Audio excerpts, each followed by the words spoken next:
Meus queridos, a paz do Senhor Jesus. Louvamos a Deus por mais esta oportunidade, por este privilégio e por mais uma vez estarmos juntos para meditarmos e aprendermos em mais uma lição bíblica de nossa Escola Bíblica Dominical. Nesta feita, estou com você, querido professor, querida professora, ou até mesmo aluno que deseja aprofundar mais os conhecimentos da faixa etária dos adolescentes, 13 e 14 anos.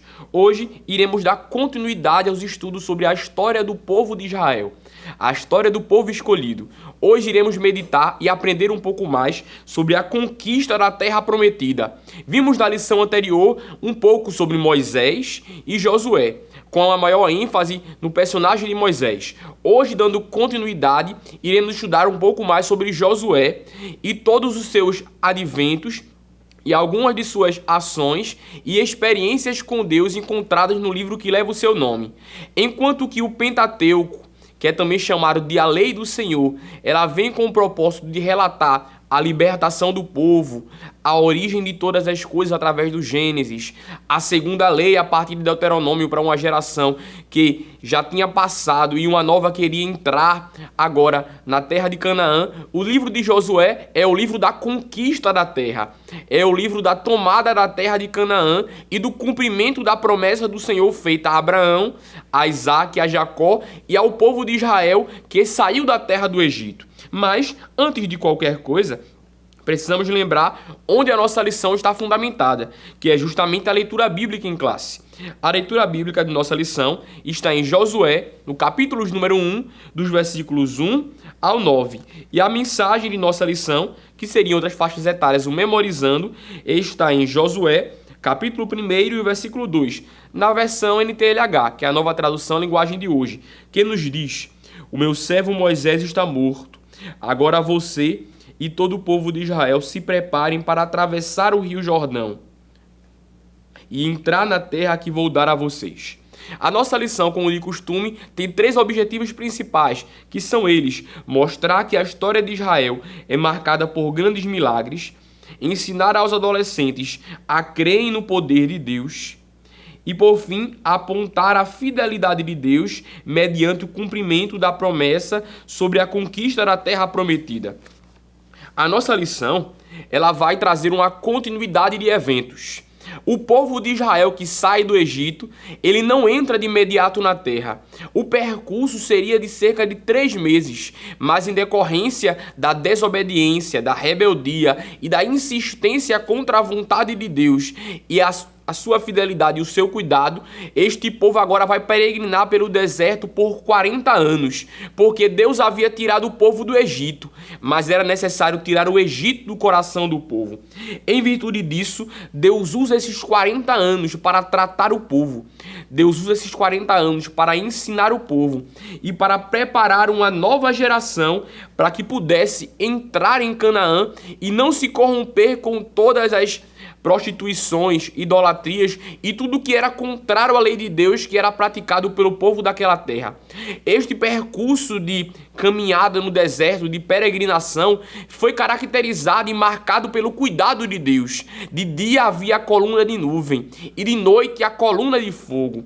Havia o maná que caía todos os dias e até mesmo o advento das codornizes que nós conhecemos bem na Bíblia Sagrada no livro do Êxodo.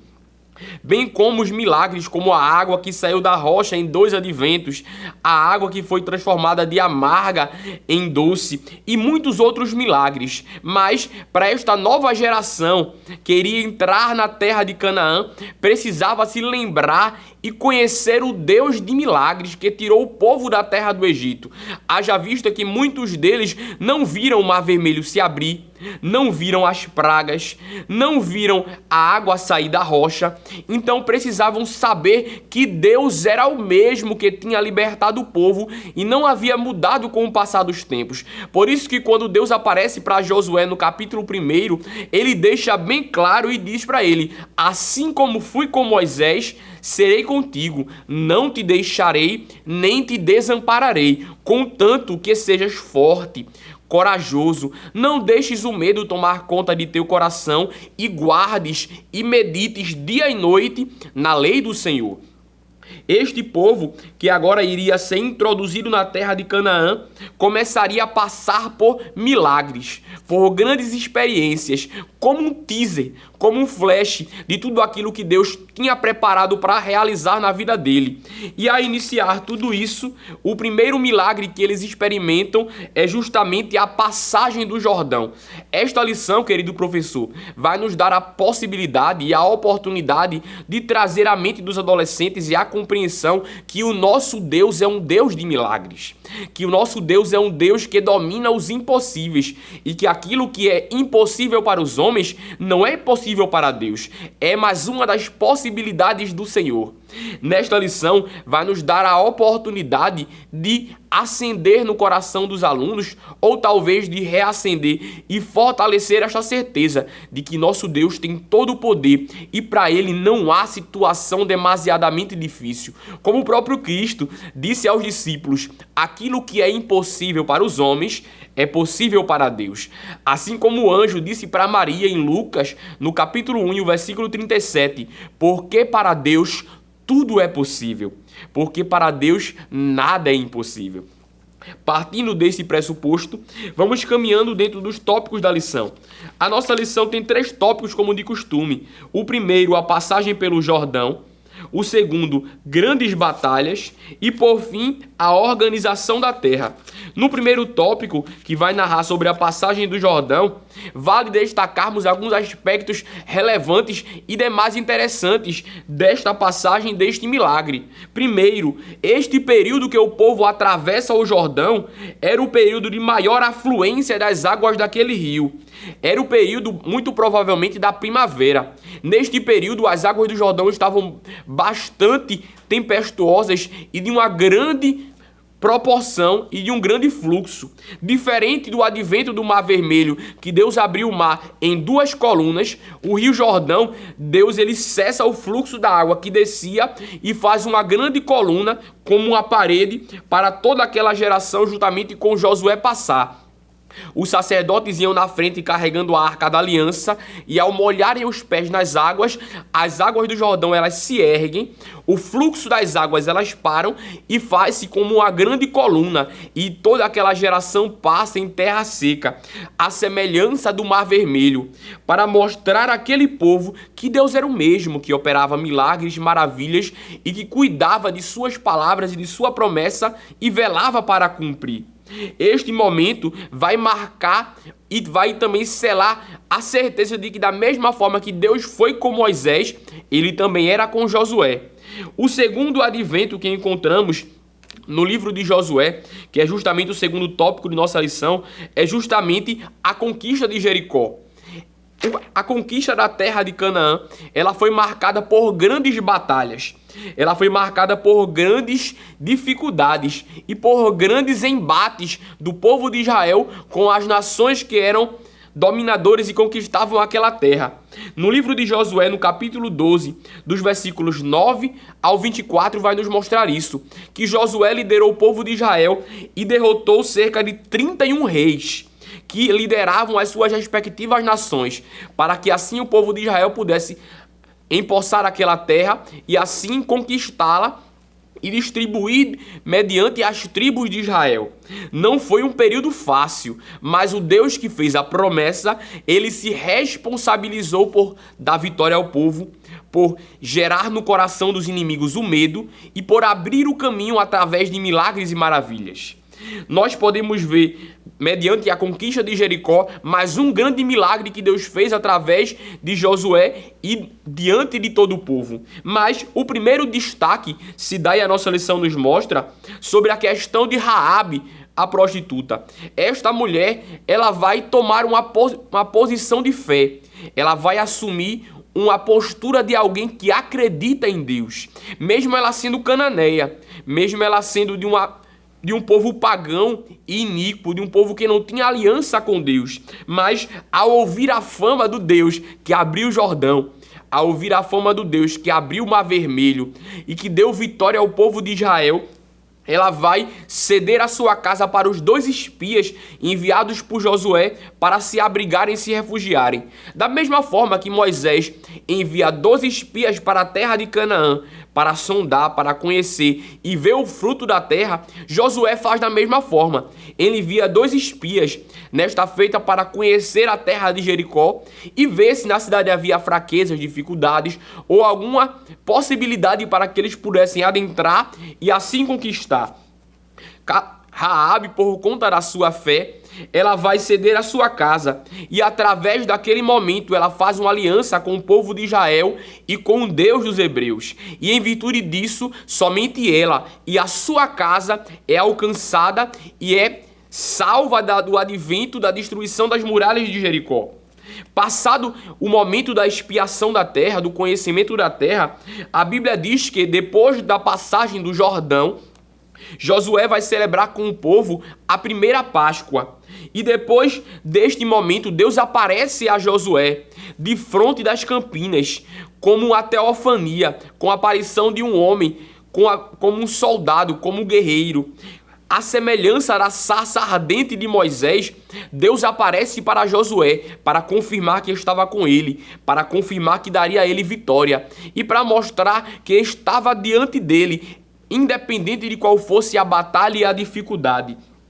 Deus ele faz questão de trazer à memória que ele não muda com o passar do tempo e que ele cuida dos seus servos e de todo aquele que entrega a vida nas suas mãos e faz a sua vontade.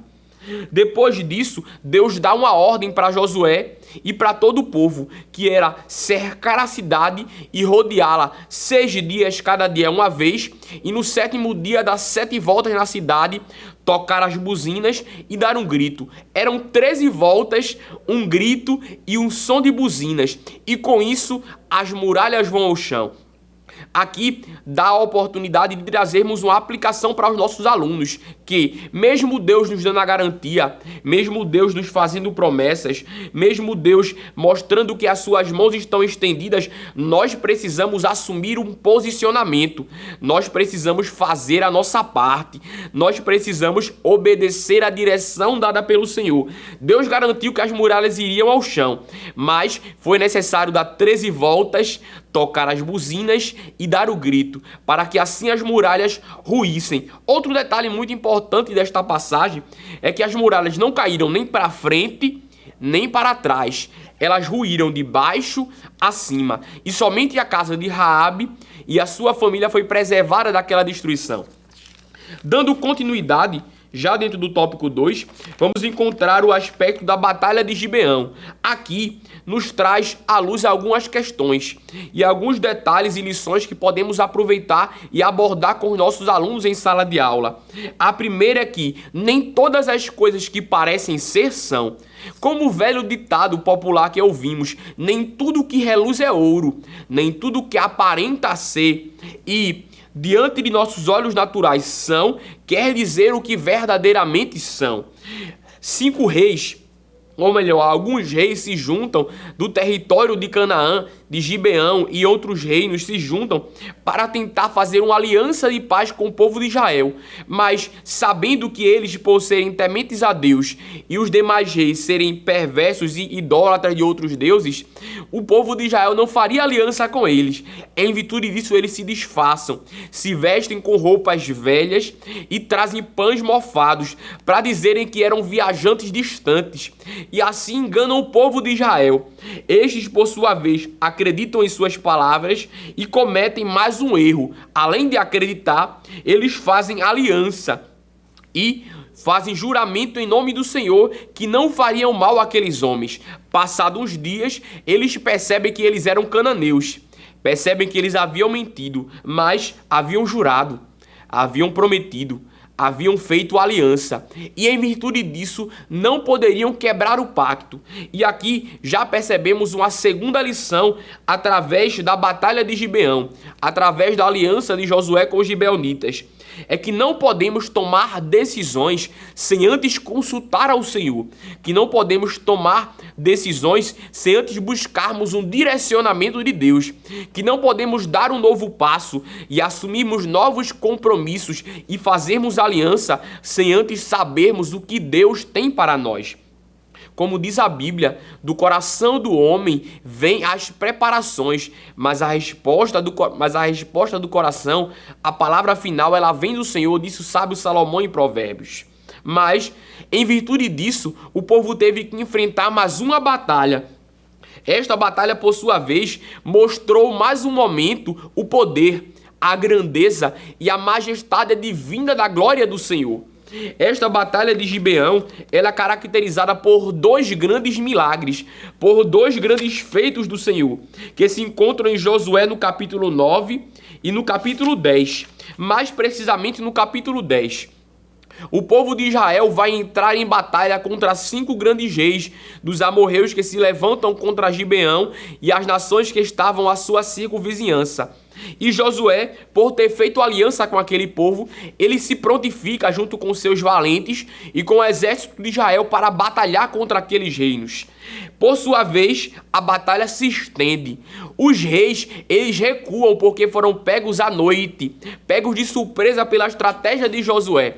Eles fogem com o intuito de chegar em sua terra, em chegar em sua cidade, para assim poderem se refugiar, para assim poderem se esconder. Mas Deus, que estava à frente de Josué, seu povo, envia grandes pedras de gelo, uma chuva de pedras tamanhas que destroem e derrotam grande parte daquele exército. E a outra parte daquele exército que estava em batalha com o povo de Israel, eles são derrotados através da fé de Josué e daquele povo. Josué, por sua vez, ele olha para o céu e faz aquilo que ninguém poderia imaginar. Nós conhecemos da história. Ele olha para o sol e manda que o sol parasse sobre o vale de Gibeão e a lua se detivesse sobre o vale de Ajalon. Neste momento, o tempo para. Neste momento, o céu não se move e o dia se torna mais longo, e a própria Bíblia diz como nunca houve antes na história. Um dia com um período bem maior para que o povo de Israel pudesse contemplar e perceber que Deus é fiel para dar vitória aos seus servos, e ele está diante de todo aquele que crê e faz a sua vontade. E aquele momento é tão emblemático que há muito tempo ele é falado, e até por teólogos liberais é contradizido porque não acreditam em milagres, mas nós sabemos que o nosso Deus, ele é fiel e poderoso para operar milagres e dar vitória ao seu povo. Fechando a nossa lição e caminhando para a conclusão, nós vamos ver a distribuição da terra. Depois do povo de Israel conquistar a terra de Canaã, ainda que sabemos que eles não conquistaram todo o território que Deus tinha determinado e tinha reservado para eles, e muitos territórios ficaram sem ser conquistados, mas as terras que foram conquistadas foram distribuídas entre o povo de Israel, distribuídas entre as tribos de Israel. Entre as 10 tribos e meia, já visto aqui, uma tribo e meia fica do outro lado do Jordão. Mas as tribos que passaram do Jordão e tomaram posse das terras, elas foram, por sua vez, empossadas e foram organizadas de forma justa e equilibrada. As tribos maiores receberam maiores porções de terra e as tribos menores receberam menores porções de terra, de acordo com a sua proporção. Mas nesse tópico 3, também vai deixar um enfoque, um destaque para o personagem de Caleb, que dentre os 12 espias que entraram em Canaã para ver a terra, somente 2, junto com Josué e o próprio Caleb, entraram junto com a nova geração na terra de Canaã. Caleb recebeu uma promessa dada por Moisés através do Senhor, que daria a ele a terra de Hebrom como herança. Ele tinha 45 anos de idade, como podemos ver em Josué, no capítulo 14, os versículos 10 e 11. Mas passa-se 40 anos em peregrinação e Caleb entra na terra. Então ele vai até Josué para pedir a ele que cumpra a palavra dada por Moisés, para pedir a ele que desse por herança a terra que foi dada. Ele tinha 85 anos de idade, mas fica como lição a perseverança, a fé e a confiança na palavra empenhada pelo Senhor através do seu servo, mesmo que demore o tempo que for, mesmo que passe diante de nossos olhos os anos, talvez décadas, meses ou dias, o nosso Deus é fiel e justo para cumprir com sua palavra. Caleb já tinha 85 anos de idade, mas Deus foi fiel para conservá-lo vigor. para conservá-lo em segurança, para conservá-lo em força, e deu a ele a possessão da terra que tinha prometido.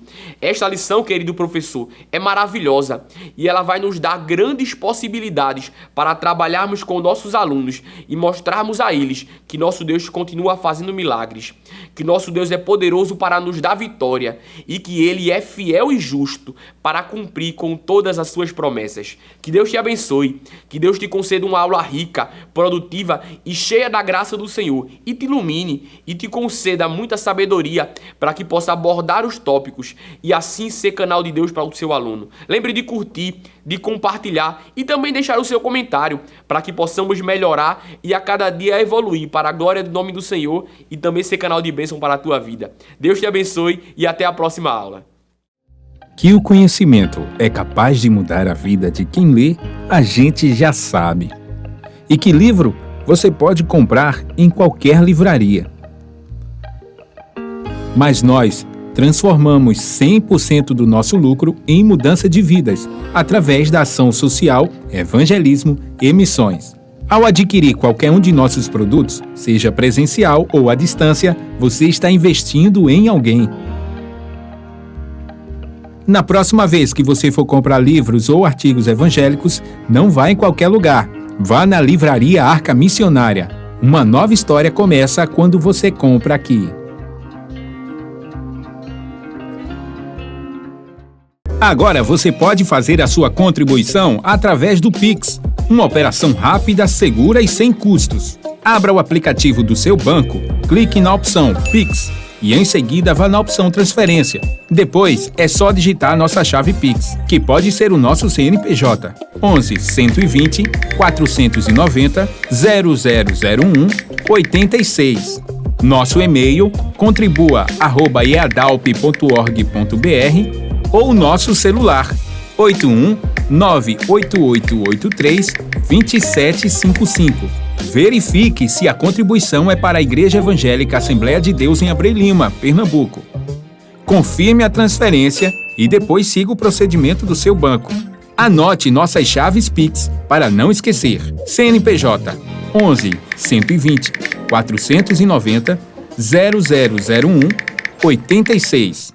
E-mail contribua@iadalp.org.br. Celular 81 98883 2755. Você está contribuindo para o crescimento da obra de Deus.